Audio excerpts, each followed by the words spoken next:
Good morning, and welcome to Day 5 of the annual meeting, also known as Thursday. Now, I hope that everyone has had a chance to visit the networking lounge and meet some of our facilitators and chat about the latest topics in ORMS and analytics. It's been really cool to see the topics that they've covered so far. Good morning, everyone, or good evening, or good afternoon, depending where in the world you are tuning in from. It's no secret that the coronavirus pandemic has impacted us all in different ways, challenging us to reinvent how we work, live, and interact with each other, and in this case, attending the INFORMS annual meeting. It's my pleasure now to speak with the 2020 INFORMS President, Pinar Keskinocak.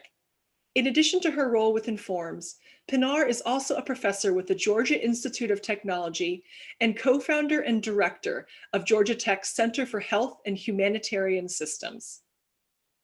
Glenn spoke earlier this week with the co-chairs of the annual meeting, Ariella and Michael, about the many challenges of transitioning a meeting of this magnitude to a virtual setting. Pinar, you in turn had just entered your term as the INFORMS president when the pandemic arrived and forced us all into our new normal.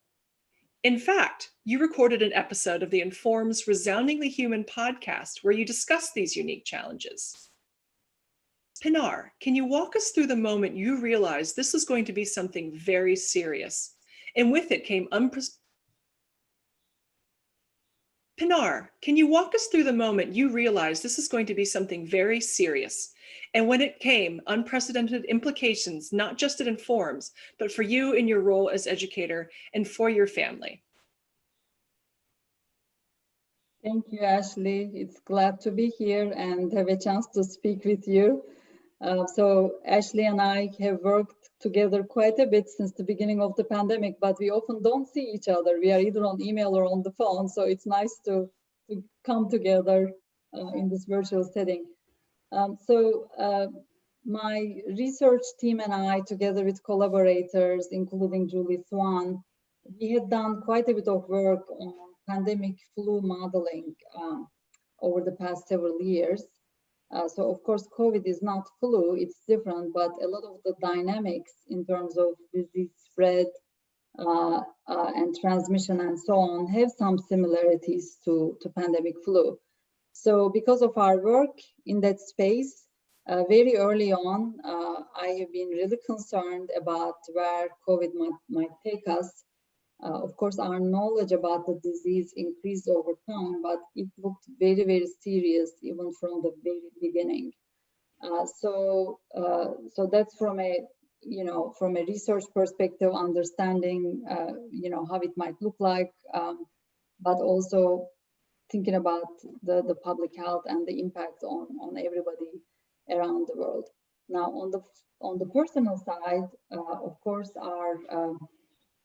many of the schools in my state closed. So I have 2 kids in the K-12 system, and my son was still in high school at the time. And so 3 of them, their school closed, and then our courses at Georgia Tech transitioned to online. So all of this is happening in March at the same time. So lots of balls to juggle in the air.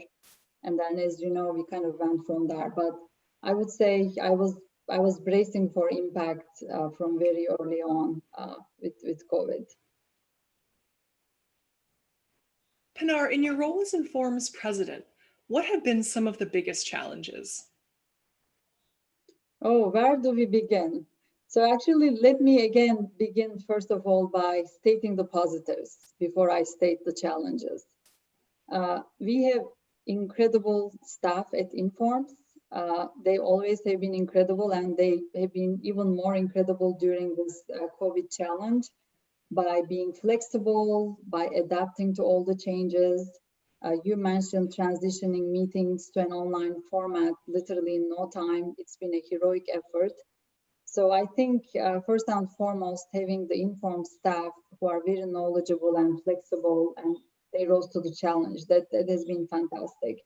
And then, of course, our volunteers, they tirelessly worked through COVID despite the challenges that they've been facing themselves in their personal lives, professional lives. They continued their dedication to INFORMS, and that has been a huge blessing as well. So board members that I work with them very closely have been amazing. So I feel like, you know, despite all the different challenges that we faced, in terms of really doing things differently in a very short amount of time and not having done them that way before. So that was a huge challenge, but I think having, again, our staff and our volunteers and our community who have been very understanding, you know, as we hit roadblocks, not everything has been perfect as we transition into new models. I think the support and understanding from our broader INFORMS community has been wonderful too. So I would say I feel very grateful for our community, for our staff, which allowed us to kind of make the best of the situation during these challenging times. What would you say are some of the most important lessons learned? So lessons learned. I think from a leadership perspective, having trust in the people that you work with, keeping the communication channel open, and really having a collaborative approach, open-minded collaborative approach when we face a challenge, and trying to see it as a, like I said, as a challenge, not so much just as a threat, because that mindset I think helps a lot. If we see it as a threat, we come from the perspective of fear that might push us in one direction. If we see it as a challenge that we can collectively, you know, use to move forward, not necessarily to go back where we were before, but to move forward, have that kind of open mindset, I think is very helpful. So, you know, just as an example, my interactions with you and your team in the marketing communications outreach group at INFORMS, it's been fantastic. Your team has been focused on certain activities prior to COVID, right? Including, you know, a lot of effort in the wonderful advocacy space. And you all were able to pivot and shift some of your efforts into different directions after COVID hit to make sure that the thoughts, research, activities of our members could be communicated, and then collectively our community could contribute to some of the preparedness and response efforts during COVID. Not only specifically focused on COVID, but also on other topics. So I think that's been an excellent example of the flexibility, resilience, the adaptability of our community, including our staff. I definitely always put staff number one in what we do in our community. So I think those are some of the good learnings. Again, being flexible, trying to stay positive, collaborative, keeping an open communication channel, and really focusing on constructively what we can do better. What would be the one key bit of advice you would share with future INFORMS presidents based on your experiences? Well, I'm kind of still learning as we go along.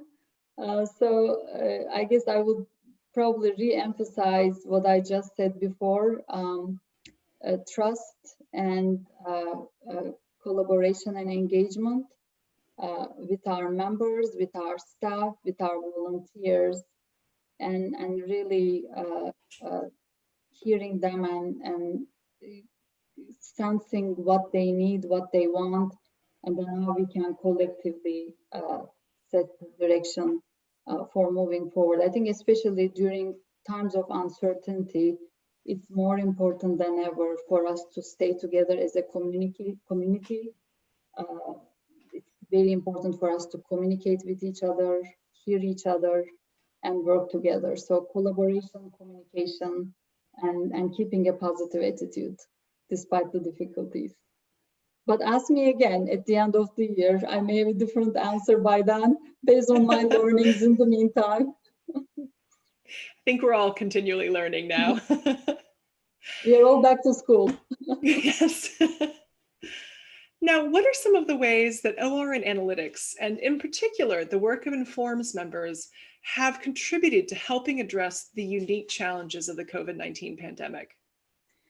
Yeah, I think this pandemic highlighted once again how important it is for us to make decisions based on data, analytics, science, so that we can make informed decisions where we understand the consequences of certain actions and not go by gut feeling. So I think so many things during this COVID crisis highlighted the importance of these and how much our community can contribute as a whole.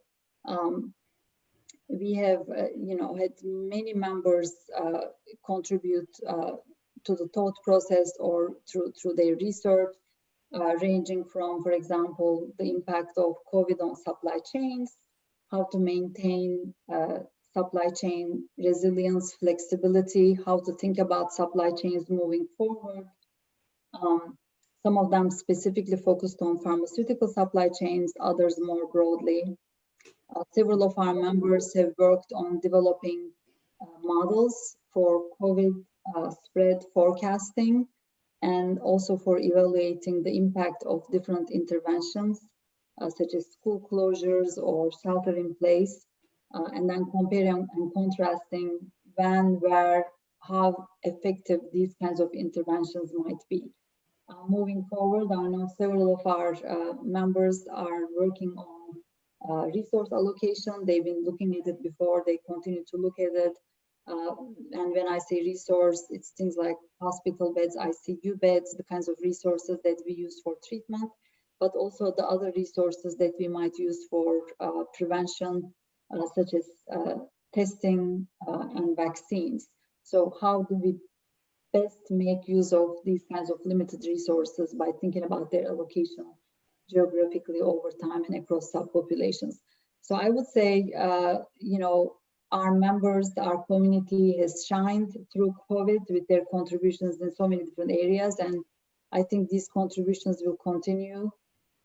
They will continue and grow as we move forward. So we probably will have opportunities for research and contribution to knowledge and practice for many years to come.